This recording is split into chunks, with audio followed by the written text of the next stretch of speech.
નમસ્તે. હું આજે તમને ગીજુભાઈ બધેકાની વાર્તાના વડલા પુસ્તકમાંથી હું મારી મનપસંદ વાર્તા કહીશ. વાર્તાનું નામ છે ખુલ્લું પાંજરું. એક હતો હોલું અને એક હતી હોલી.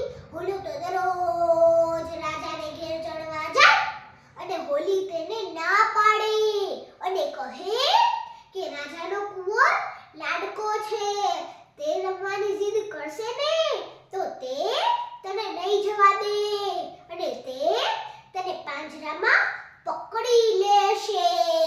અને હોલો કહે કે તે મને કેવી રીતે પકડશે, તે તો હજી નાનો છે, તે મને પકડવા આવશે ત્યાં તો હું ઉડી જઈશ.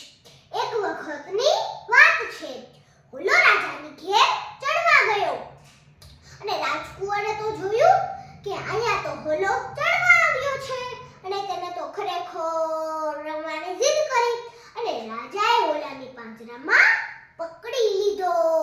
અને થોડા સમય બાદ હોલીના ઘરે જમવાનો સમય થયો અને હોલો ઘરે ના આવ્યો તો હોલીને અને તેના બચ્ચાને તેની ચિંતા થઈ અને હોલી તો રાજાના મહેલમાં હોલાભાઈને બોલાવવા ગઈ અને તેને ત્યાં જઈને જોયું કે હોલો તો પાંજરામાં અને તેને પાંજરામાં જોઈને હોલી બોલી કે હોલ્લા રે હોલ્લા, સોળપતિ ભલ્લા, હું તને વાર્તી કેટલું પકડતી, રાજાનો કુંવર લાડીકો ફૂલીને નો થા ફટકો, જીદ કરશે જબરી કે પડશે કપરી.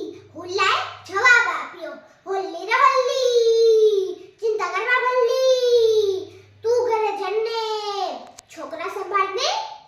અને તે બંનેની વાત સાંભળીને રાજકુંવર તો રડવા લાગ્યો અને કહેવા લાગ્યો કે હું તને નહીં જવા દઉં, તને નહીં જવા દઉં, મારે હજી તારી સાથે રમવું છે.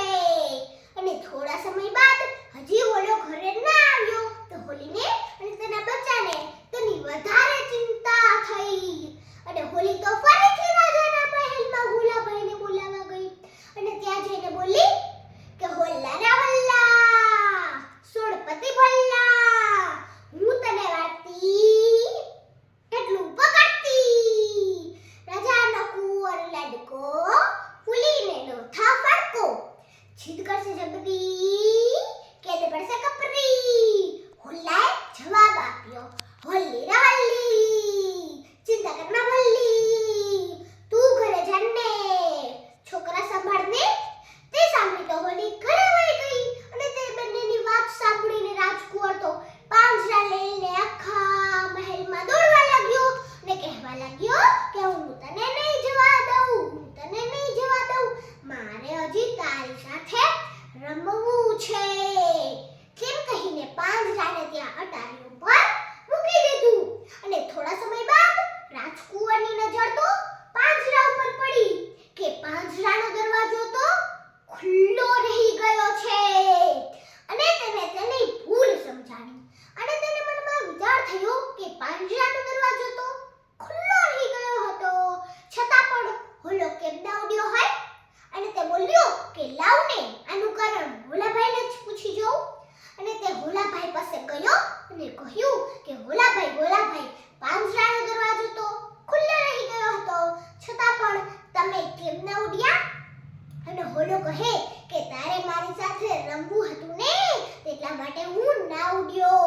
અને કહે કે તું જેમ તારા પિતાજીનો લાડલો છે ને તેમ મારે પણ બે નાના રૂપકડા બચ્ચા છે અને તેને પણ તેની મા પાસે જીદ પકડી છે કે જ્યાં લગી મારા બાપુજી નહીં આવે ત્યાં લગી અમે પણ નહીં જમીએ.